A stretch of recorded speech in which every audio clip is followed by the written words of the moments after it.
네, 안녕하세요. 선한김밥과 대표원장 정도희라고 합니다.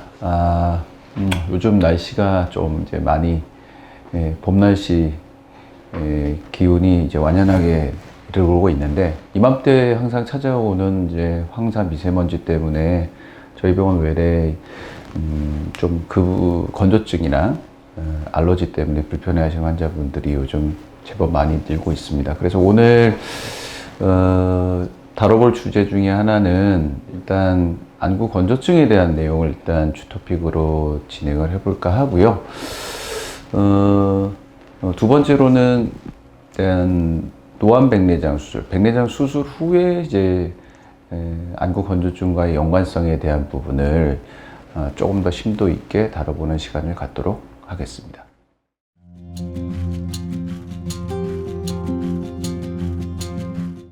자, 첫 번째로 다룰 이제 안구 건조증, 안과에서 가장 많이 다뤄지는 질환이기도 하지만 또 치료가 쉽지 않은, 그리고 정확한 진단과 검사가 쉽지 않은 질환 중에 하나라고 생각이 될 겁니다. 이미 벌써 안과에 내원을 하신 환자분들 중에서 이미 눈이 건조해서 건조증 진단을 받고 인공누액을 이제 사용을 하는데, 대체적으로 이제 눈물이 모자라기 때문에 보완하기 위해서 인공누액을 좀 자주 써줘야 된다 라는 이야기를 이제 듣고 사용을 하시지만, 실질적은 그렇습니다. 사용을 다빈도로 사용하기가 쉽지 않고요, 일단은. 그리고 쓴다고 해서 그 지속 효과 자체가 오래 가지도 않습니다. 특히 이런 건조증을 느끼는 특수 직업군이 있는데요. 아시다시피 어떤 정밀한 검사를 요하거나 하루 종일 모니터 작업을 하셔야 되거나, 아니면 찬바람이나 먼지, 아니면 아주 습도가 낮은 곳에서 일하시거나, 이런 직업적인 특수성을 가지고 계신 환자분들이 특히 더 건조증을 호소하는 경우가 많이 있을 수밖에 없습니다. 일단 건조증에 대해서 제가 다뤄보면 정확한 진단, 쉽게 말해서 건조증이 진짜 있느냐 없느냐, 두 번째는 그러면 건조증 종류는 어떤 종류의 건조증이냐, 세 번째는 건조증의 중등도, 심하냐 덜하냐에 따라서 상당히 다른 종류의 처치가 이루어지게 됩니다. 그래서 단순히 이제 건조하기 때문에 눈물을 보완을 해준다 라는 선은 좀 예전에 건조증 초기 단계에 있었던 치료 방법이라고 보시면 될 것 같고요.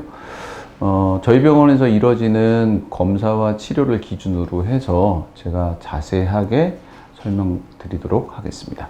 자, 일단은 건조증이 있느냐 없느냐, 자, 지금 불편한 증상이 실제 진짜 건조증이냐 아니냐, 예를 들어서 하나 말씀드리겠습니다. 제 환자 중에서 간지럼증으로 옵니다. 아니면 눈물이 많이 나서 옵니다. 아니면 침침해서 옵니다. 환자들이 이제 호소하는 증상은 각각 다른데, 저희가 검사를 해보면 다 건조증인 거예요. 환자분들이 그걸 아셔야 됩니다. 증상이 무조건 뻑뻑하다, 이물감이 있다, 시리다가 건조증 증상의 전부가 아니라는 거. 더 흔한 건 실질적으로는 제 경험상 보면 침침하다, 오히려 눈물이 많이 난다가 더 많습니다. 여기에 정도가 더 심해지면 눈곱이 끼거나 충혈이 더 심해지거나 여러 가지 증상들이 더 있죠.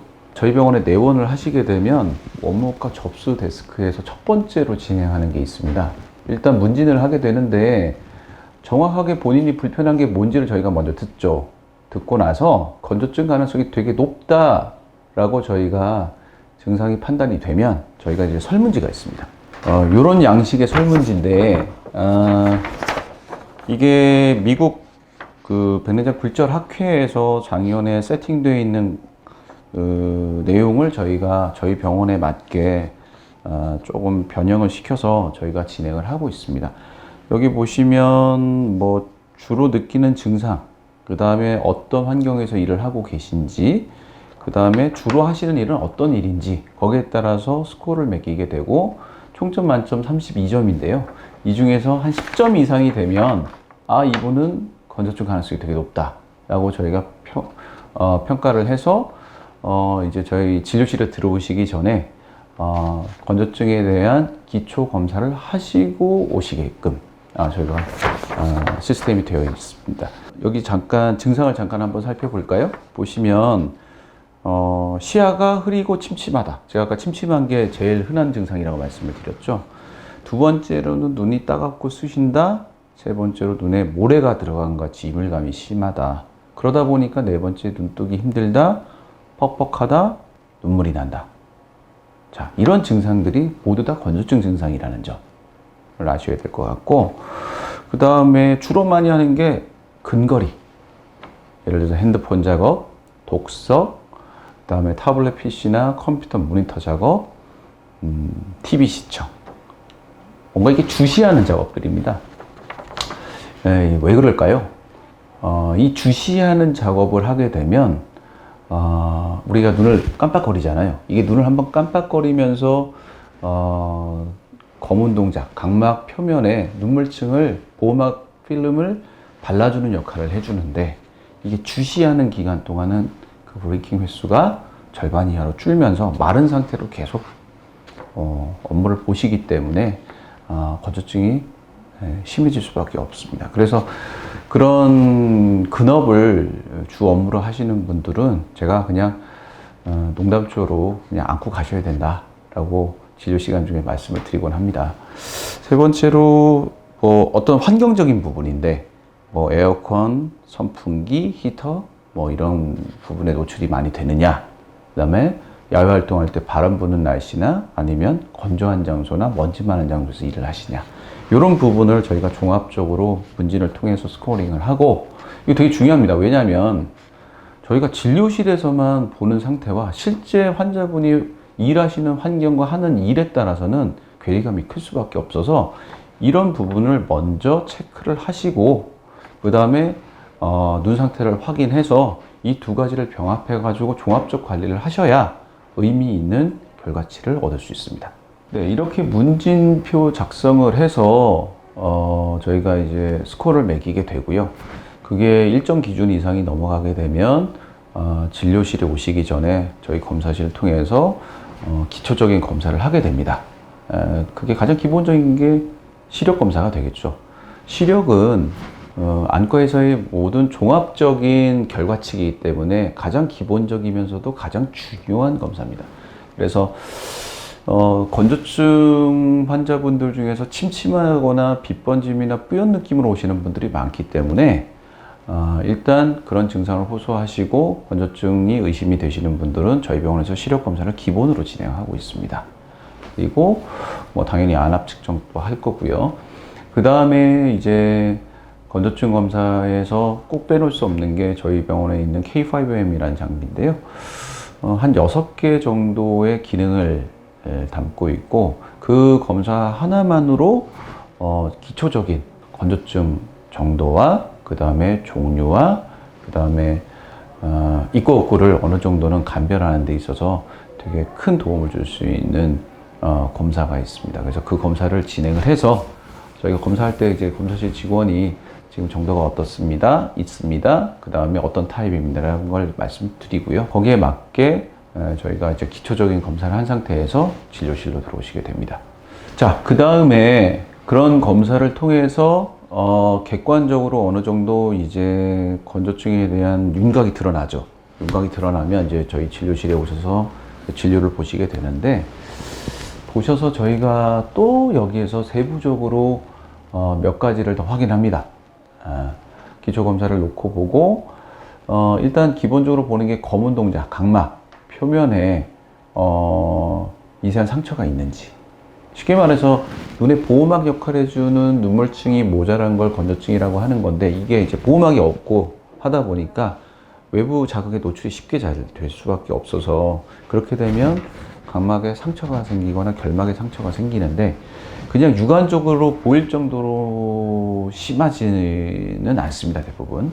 그래서 이걸 저희가 플로레센스 스테이닝이라고 해서 특수 약을 써서 저희가 또 필터를 대고 해서 제가 보여드리겠지만 이제 이게 실제 정상치와 비정상치를 저희가 구별을 해서 실제 정말 건조증 정도에 따라서 각막 상처가 얼마나 많고 적음을 일단 확인을 하게 됩니다.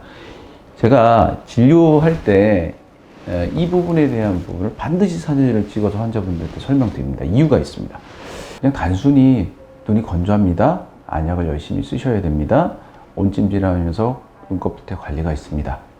말씀을 드리는데 10명 중에서 한두 명도 관리를 제대로 하고 오시는 분이 없습니다. 쉽게 말해서 병식, 인사이트 자체가 떨어지죠. 그러다 보니까 안약 써도 효과가 없어요. 치료가 안 돼요. 하고 오시는 분들이 다반사라는 거죠. 그러면 결국 종국적으로는 건조증에 대한 관리, 결국 환자분들이 스스로 하셔야 되는 부분인데 병원 내에서 그 인사이트를, 병식을 심어드리고 방향성을 저희가 설정을 해드리는 게 제가 할 일입니다. 그래서 그 첫 번째 단계가 실제 본인 눈 상태가 어떤지를 명확하게 파악하고 계셔야 됩니다.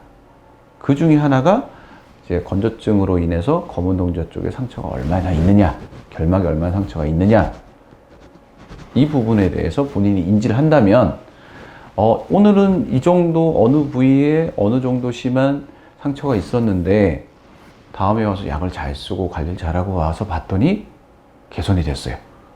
그럼 환자분들이 제가 100번 말하는 것보다 한 번 보시는 게 낫습니다. 이렇게 관리를 하니까 이렇게 좋아지는구나. 그러면 내가 지금 기존에 썼던 방식이 맞고 이렇게 계속 유지를 해야겠구나. 정확하게 인식하십니다. 그러면 그 치료 방침이 꾸준하게 유지가 되면서 관리가 되는 거죠. 사실은 건조증에 대한 여러 가지 이제 뭐 진단도 중요하고 검사도 중요하고 다 중요하지만 저는 개인적으로는 환자분이 병식을 갖고 여기에 본인 눈 상태에 맞는 정확한 치료 방침을 이제 숙지하셔서 그걸 꾸준히 하시느냐 안 하시느냐, 이게 핵심이라고 봅니다. 근데 저희가 단순히 말로 하는 건 와닿지 않죠. 그래서 저희 검사 장비나 저희가 진료실에서 여러 가지 검사를 통해서 환자분한테 병식을 심어드리려고 최선의 노력을 다하고 있습니다. 그래서 일단 각막에 상처가 있는지 여부를 보고 두 번째로 하는 게 뭐냐면요. 이 눈꺼풀 테 있지 않습니까? 눈꺼풀 가장자리. 그 가장자리를 보시면 눈꺼풀 테에서 기름이 나옵니다. 이 메이봄선이랑 기름이 나오는데 이게 잘 나오는 분도 있고 안 나오는 분도 있고 심지어는 아예 막혀서 퇴화돼서 기름 1도 나오지 않는 분도 있습니다.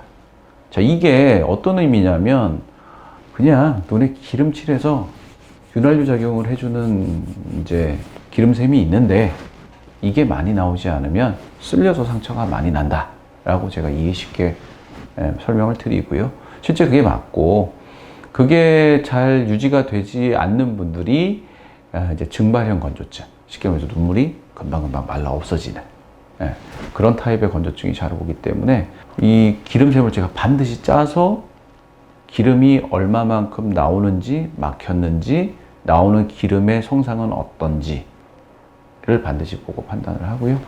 거기에 따라서 치료 방식이 많이 바뀝니다. 그래서 사실 좀 번거롭기도 하고 환자분도 불편해 하시고 저도 이제 모든 환자분들을 그렇게 하려고 하는 게 쉬운 건 아닌데요. 이 경험을 해보면 반드시 꼭 해야 되는 단계이기 때문에 좀 환자분도 불편하지만 제가 양해를 구해서라도 모든 환자분들한테 저는 가능한 한 하고 있습니다. 기름샘 관리 자체를 정확하게 하려면 그 스퀴징이라는 이제 기름샘을 짜보는 그 결과치를 보고 기름샘을 녹여야 되는 거죠. 녹여서 기름을 좀 묽고 맑게 좀 나올 수 있게끔 관리가 필요한데 두 가지 방법이 있습니다. 첫 번째로는 이제 집에서 자가 관리를 하는 방식으로 이제 온찜질을 하고 그 다음에 마사지를 해서 짜주시고 그 다음에 입구가 막히지 않게끔 클렌징을 깨끗이 해주셔야 됩니다. 이거 저희가 이제 자료 화면이 나갈 텐데 오시면 이제 자료 화면도 보여드리고 구체적인 방안도 설명을 해드리고 실제 본인이 혼자서 할 수 있게끔 최대한 저희가 안내를 해드리도록 합니다. 아침 저녁으로 한 2번 정도 해주시면 좋은데 정도가 심하시거나 말기 환자분들 같은 경우는 저는 하루에 한 서너 번 정도도 경우에 따라서는 하시라고 말씀을 드립니다. 되게 중요합니다, 이게. 쉽게 말해서 우리가 여드름 나는 환자분들 피지 분비선 막혀서 여드름 나는데 클렌징 잘해야 되지 않습니까?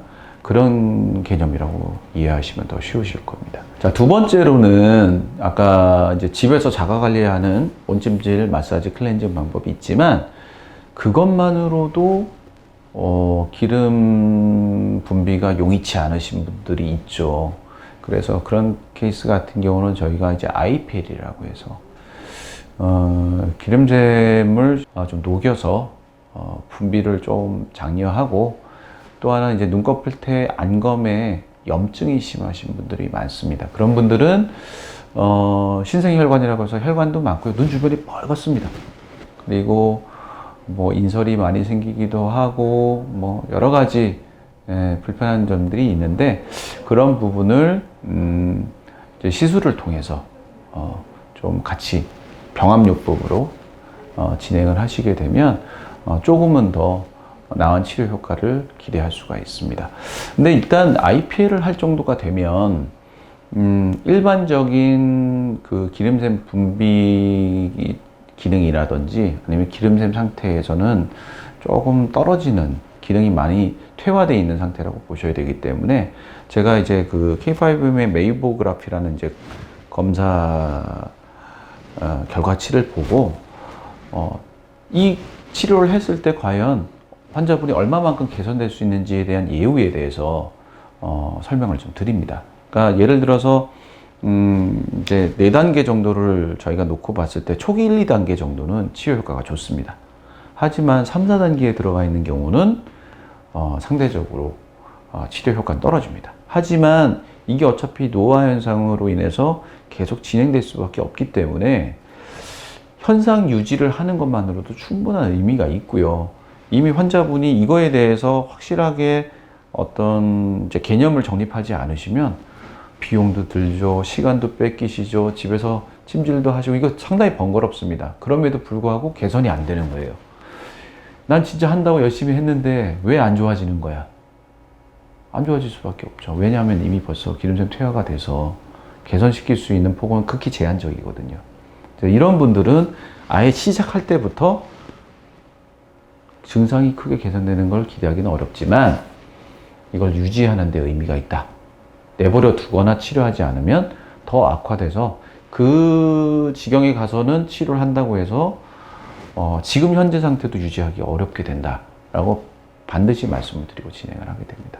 그래서 이 건조증 치료에 어떤 전문성을 갖고 좀 이렇게 디테일하게 관리를 받으시면 이런 이미 벌써 이제 말기까지 넘어가서 뒤늦게 고생하시는 비율을 많이 줄이실 수 있기 때문에, 저는 개인적으로는 수술 환자들은 기본적으로 제가 다 진행을 하고요. 아까 같은 이제 기초적인 건조증 설문지를 통해서 의심이 되거나 검사상, 객관적 검사상 이미 건조증이 진단받으신 분들은 조금은 좀 적극적으로 안약만 쓰시는 게 아니고 적극적으로 관리를 해서 좀 예후를 좋게 할 수 있게끔 선처치를 하시는 걸 권해드리도록 합니다. 피부과적인 측면을 예를 들면 피부 상태가 상대적으로 좋을 때 관리하신 분들이 오래 가고 훨씬 더 좋아집니다, 예후가.